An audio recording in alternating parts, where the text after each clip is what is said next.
50 Cent has reportedly leaked new footage showing Diddy looking frightened and completely shaken in prison, and the clip is quickly going viral online. For weeks, there had been rumors claiming that Diddy was enjoying life behind bars, drinking wine, and even giving business advice to other inmates.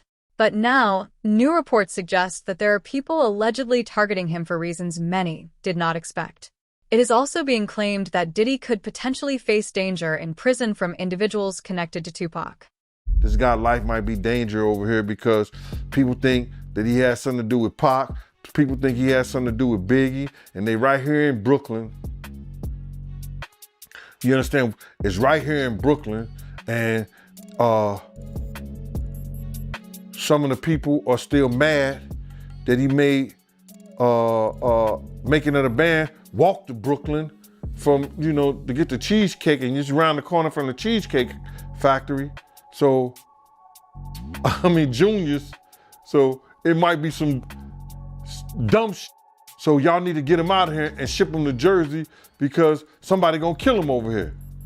Those are good arguments, if you want to call it, but it's bullshit. He gonna get the same treatment no matter how much money he got. For years, the deaths of Tupac Shakur and Christopher, the Notorious B.I.G. Wallace have remained an open wound over the hip-hop industry. And throughout all that time, Diddy has consistently denied having any involvement in either killing. It was this documentary that claimed, which we know wasn't true. Yeah, check this out. We don't talk about things that are nonsense. We don't even entertain nonsense, my brother. So we're not even going to go there, with all due respect, but I appreciate you as a journalist asking. Thank you. Because listen, 7 years ago, I'd have been like, yo, did you hire somebody to Pac? But no, you do it like a journalist. Yeah, no, we wouldn't even get into nonsense like that. You know what I'm saying? It's nonsense. Which we never believed. Tupac Shakur was shot in a drive-by shooting in Las Vegas on September 7th, 1996. He fought for 6 days before passing away at just 25 years old. Only 6 months later, Christopher, the Notorious B.I.G. Wallace was killed in a similar shooting in Los Angeles on March 9th, 1997. Two of rap's biggest icons were lost back-to-back during a period when the music industry was deeply divided. That division became known as the East Coast versus West Coast feud. It was more than just music. It involved pride, loyalty, and years of tension. As Biggie's close friend, producer, and the head of Bad Boy Records, Diddy stood firmly on the East Coast side. Over the years, Diddy's name continued to surface in discussions surrounding both deaths. The Netflix docuseries Sean Combs' The Reckoning, which premiered on December 2nd, brought those conversations back into public focus. Several individuals featured in the series claimed that Diddy may have had some involvement. I think that Sean had a lot to do with the death of Tupac, and he ushered Biggie to his death, Bad Boy co-founder Kirk Burrows said in the documentary. The tension between Diddy and Tupac did not appear overnight. Early on, both of them moved within the same music circles. But everything changed on November 30th, 1994. That night, Tupac was at Quad Studios in New York City to record a guest verse for Diddy's artist, Lil Sean. Instead, Tupac was robbed and shot 5 times in the lobby. He survived, but the incident permanently damaged his trust in both Diddy and Biggie. In a 1996 interview with Vibe magazine, Tupac was asked directly whether he believed the Quad Studios shooting was never officially solved, but Gene Deal claims that Diddy already knew Tupac was going to be shot and allowed it to happen. According to Gene, the 50 Cent documentary mentioned the incident, but left out what he believes was a major detail. Gene claims that on the same day, Diddy, Andre Harrell, and Jimmy Henchman were all together inside Jimmy's office. He says Biggie and Suge Knight were unaware of that meeting. According to Gene, Diddy was not there by coincidence. He claims Diddy was keeping an eye on Biggie because Diddy controlled Biggie's publishing at the time. Biggie was reportedly writing new material, and Gene says Diddy wanted to know exactly what was going on. Because of that, Gene believes Diddy was in the building to monitor Biggie rather than work with him.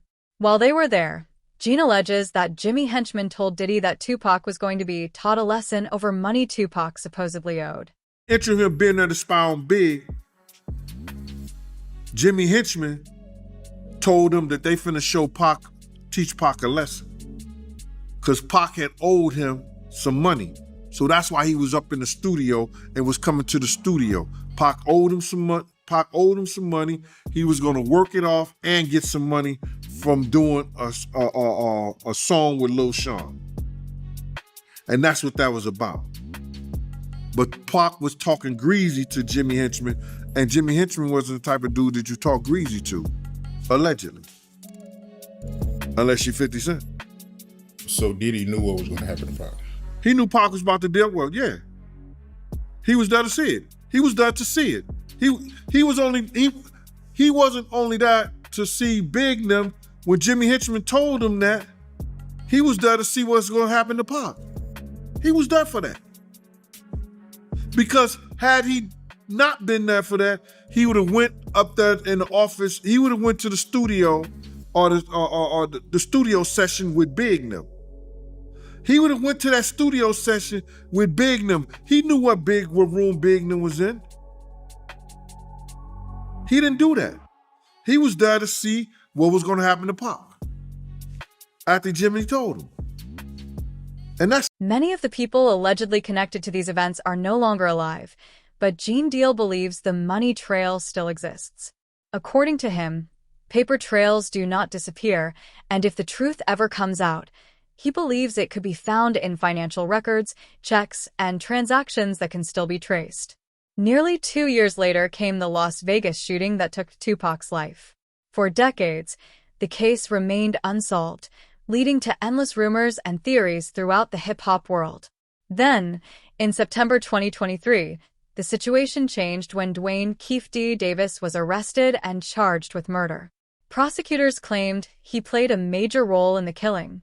In July 2024, a court filing revealed another major development, a previously undisclosed 2009 police interview.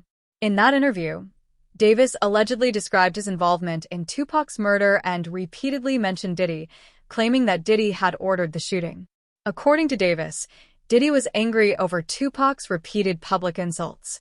A DEA and U.S. Department of Justice report also referenced a 2008 interview in which Davis allegedly claimed that Diddy said he wanted to get rid of Marion Suge Knight and Tupac Shakur and supposedly offered him $1 million to carry it out. Kirk Burroughs, he also said that, he feels like, Diddy was behind Pac murder. Yeah. If Diddy played a part in that stuff, like he said, Kirk know where the money came from. I'ma say this. They tried to, if you talk about the Vegas trip and the whole 9 yards, Kirk said that he paid for people to drive out to Vegas. You know what I'm saying? He said he paid for people to drive out of Vegas. I was heavily with Bad Boy at that time. I don't remember that part of it. You understand? I don't remember that part of it. But if Kirk knew and he was paying for people to drive out to Vegas in the whole 9 yards, it's hard to hide $1 million, brother. You ain't going to cash that in the check cashing place. You signing that over to somebody. I said 1,000 times, and I'll say it 1,000 times again. Eric Von Zip showed me and my man Boom Dang, AKA my man Slick, a check for $1 million. We don't know, and everybody trying to say, lying, talking about half of it got paid, 500. I don't know. I know when I asked him about, we asked him, do we ask? No, we didn't ask him. I know when he showed us a check and he walked away after he showed us the check for the $1 million. Diddy has denied all of the allegations. In July 2024, the Las Vegas Metropolitan Police Department stated that Sean Combs had never been considered a suspect in the Tupac Shakur homicide investigation. Diddy has never been charged in connection to the case. Meanwhile, Davis has pleaded not guilty and remains in custody while his trial has been delayed. Following Tupac's death, the tension and danger reportedly continued. According to people close to the situation, Diddy and members of his East Coast circle were warned against traveling to the West Coast. Despite those warnings, Diddy continued pushing forward with plans to promote Biggie's upcoming album. Biggie didn't want to go, but Sean convinced him to do all those things, Burrow claimed in Sean Combs' The Reckoning. Was an informant in 1997 who told investigators that Puffy had hired the Southside Crips to kill both Suge and Tupac, and that the Crip who was jumped at the MGM was in the group that had done the hit, and that they originally were going to do it at Suge's Vegas nightclub, but then decided to do it right away instead of waiting. This was exactly the same story that p.diddy told us a decade later. Very few people know that immediately after Tupac is shot and that white Cadillac is fleeing, one of the death row entourage, a guy named Alton McDonald, known as Buntree, chases after the Cadillac, and a second shooting takes place between the two vehicles. Alton McDonald's car is struck. In fact, within the Las Vegas files, there's a document that indicates that Alton McDonald's car had been struck by a bullet that night. Yeah, and he even said that, like, in retrospect, that was probably the best thing that could have ever happened to Puffy. By Zip stealing the money, now Puffy isn't connected to that shit. Or else it would have been like a hire or something, you know what I'm saying? The FBI said it was just Zip. So the FBI told you the same thing? They said he was a dirty motherfucker. So the FBI told you that Zip kept that money as well? They said Zip's a dirty motherfucker. Everybody crossed you. You're the last one to know every thing. Even lawyers, your friends, everybody. Gene Deal has also supported this claim. He revealed that Clark Kent, who was close to Biggie and worked within the music industry, later admitted that he questioned why Biggie was even going out that night. According to Gene, Biggie was supposed to be traveling, not attending parties. When Clark asked why they were going to the Peterson Museum, Biggie reportedly told him that the event had been arranged by Puffy and another person. Gene says he was unaware of this detail until Clark publicly spoke about it years later. I seen an interview that Puffy did with Fat Joe where he was talking about Biggie in his last moments in LA, and he told Fat Joe that he didn't want to go to LA, he actually wanted to go to London, but Biggie, he was the one that wanted to go to LA, and he was the one that was pushing to go to LA. That's not true. My name is Kirk Burrows. I ran Bad Boy Entertainment. I helped co-found it. I created the company with him. I raised from general manager to president. And at that time, I put all of those business plans together. And Biggie didn't want to go to LA, ended up going. What got him out there was a week ahead of time to ease him into the whole award show. He may not have wanted to go to London, but was talked into it. First time ever, a rapper of your stature getting this treatment, that would be something he would be interested in doing, but he was easily talked out of it by Sean so that they can make an appearance at an event in LA that Saturday night, a part of the posturing of not only did we come to the award show, not only am I recording my album out here, and Big is gonna help me with some of the writing and maybe do something out here where me and him did this song in LA. I'm out on the town. What still affects Gene the most is that he says he requested additional security before they went out that night. According to him, he strongly pushed for it, but the request was denied. Gene claims that Puffy said there was not enough money for extra security. Going out to no party, no clubs, and no hip-hop scene. They wasn't doing none of that, brother. But that one particular night they go out, and it was because of Puff and D-Rock. Clark Kent said that shit himself. I've been saying it for years, but everybody was saying, I'm capping. Nah. What do you call Clark Kent? Is he capping? He's a vice president of a record company. You understand what I'm saying? He was DJing for Big. Is he capping? All these people should smack themselves, brother. Because what happened is, when people hear the truth, they can't believe it.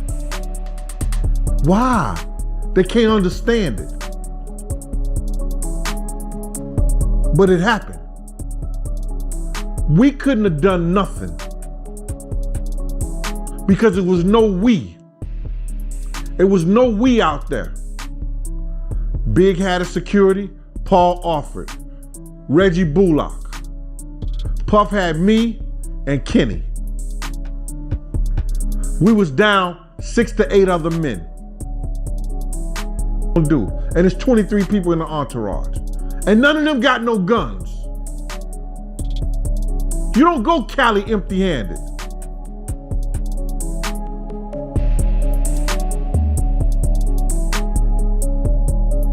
Later in the docuseries, former LAPD Detective Greg Kading stated that he believed Diddy made the investigation more difficult rather than helping move it forward. People still want to know about him. They should have had better security. I asked them before we gonna go out? Let's hire some more security. They refused to hire more security. They refused to hire more security. Kirk Burroughs said the same thing. They ain't have it in the budget. Not without Big, they don't have no budget.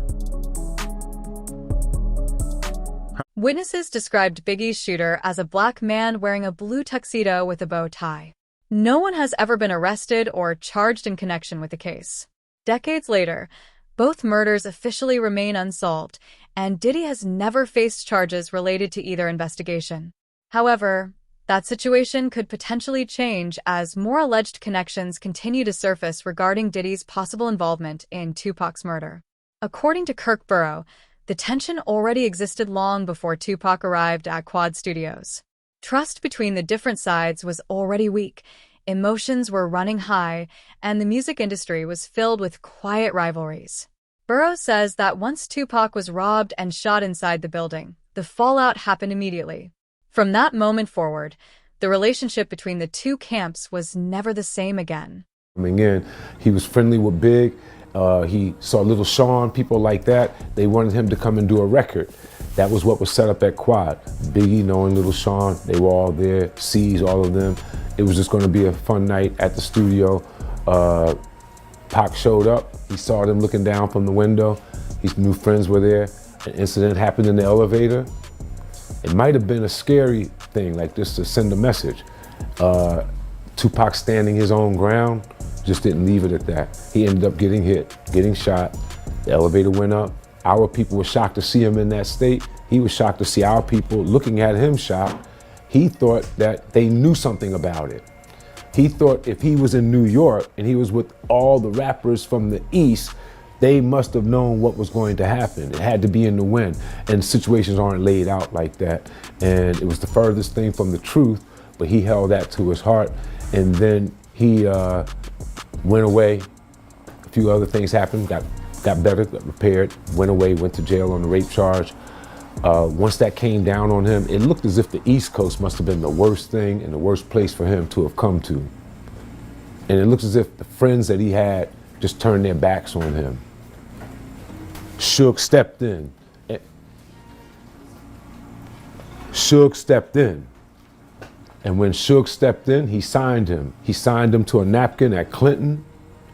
And that letter that he sent through Wendy Day, she was definitely a person that was connected and a mediator between most everyone in the hip hop game and had been for a minute, legendary person. She delivered the letter to my office. It started with West Side Up. So it gave an indication the rumblings that we heard in the street with him being shined by Suge was definitely true. He's going to go west when he comes back. Burroughs says Tupac warned him that the situation was no longer only about music. According to him, the message Tupac sent was cold and direct. Tupac believed that what happened had turned into a war involving Puffy and Biggie. There was no confusion in Tupac's words and no room for misunderstanding. In his mind, the events at Quad Studios changed everything. A woman by the name of Wendy Day, very important woman in the hip-hop world. I think she helped Baby and those guys with Cash Money label, setting that up.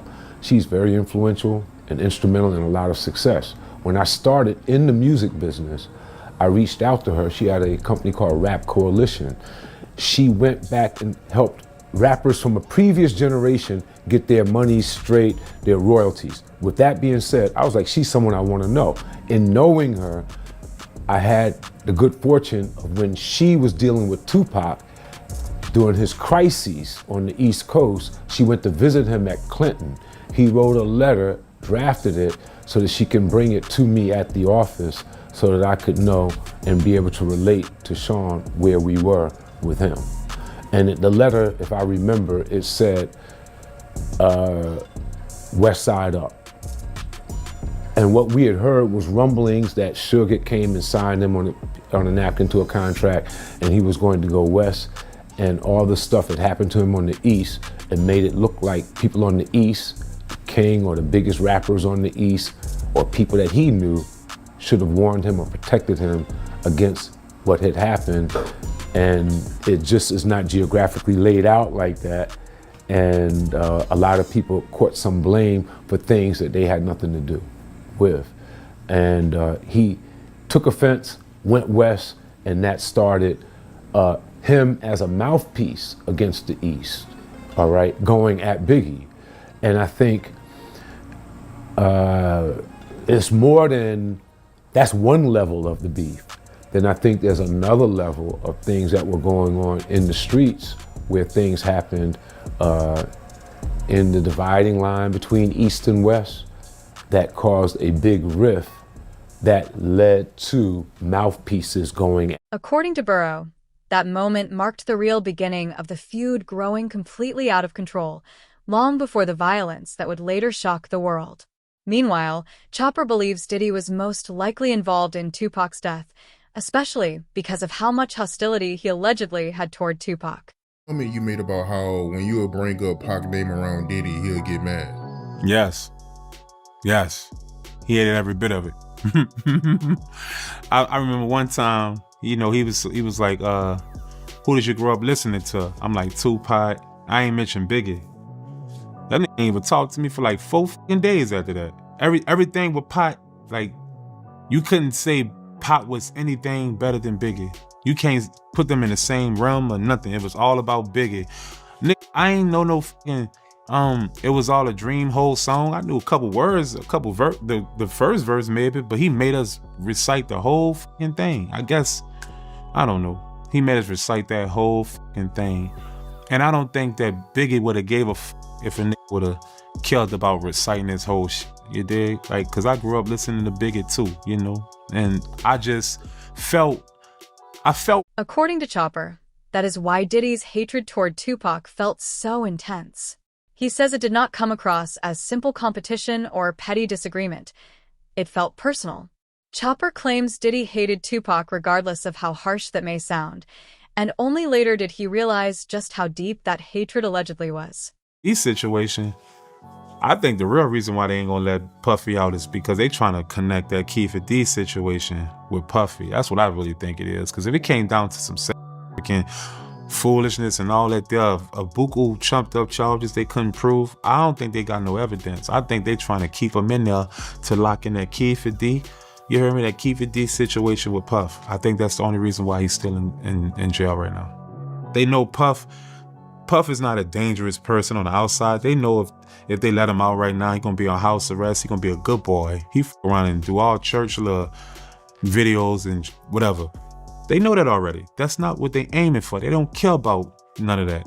What they care about is they trying to connect p.diddy with Biggie. I mean, with Tupac and Diddy. I'm telling you, that's what I feel. And I never thought I would have said that, but I'm an intelligent man, bruh. And ain't no other way they gonna keep you in there of, Diddy did this to me. Oh, Diddy did that to me. I'm suing him. Oh, we got enough evidence to. No, you don't. That's accusations. That's not actual factual, brother.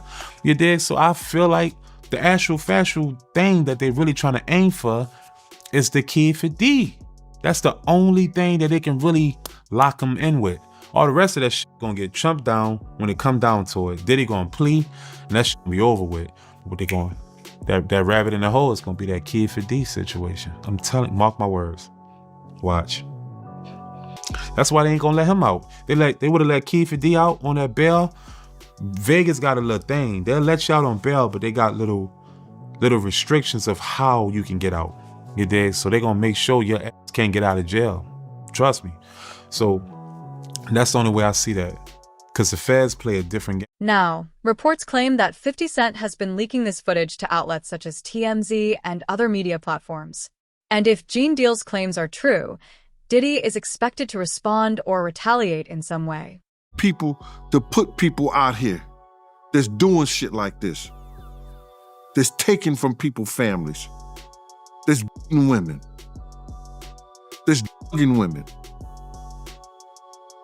I ain't got a problem with it. Let's go to war. Bruh, first of all, they're gonna try to get his baby mama stories, you know. They're gonna try to get 50 baby mama stories. They're gonna try to get girls that he probably dated, that he had problems and issues with and stuff like that. You know what I'm saying? They're gonna try to do the same thing they probably did to R. Kelly or Puff or whatever like that, and people tell their stories. You understand? But, you know, they trying to retaliate on what he did. Let him go ahead, bruh. Because I think he ready for it. You don't do this shit, and you don't do the stuff that he did or sign on to the stuff that he did with Puff. Unless you got your shit in order. Don't throw no stone if you live in a glass house. Don't throw no stone if you live in a glass house. I believe 50 ready for it. If they come at him any kind of way. I heard that Diddy is trying to sue Netflix for $1 billion. Ain't nothing came up in court. That's just talk, bro. No paperwork has been put in and signed into that. They're gonna have to have a reason. If they were suing him and he had enough reason, why they didn't cease and desist the thing? Huh? If he had a leg to stand on, why they didn't cease and desist the documentary? That's just people talking. Headline news. Because had it been filed in court and they had a leg to stand on, they'd have been bringing that stuff down. Oh, we can't show it no more. Do you think Diddy will ever be convicted in connection with Tupac's murder? Let us know your thoughts in the comments.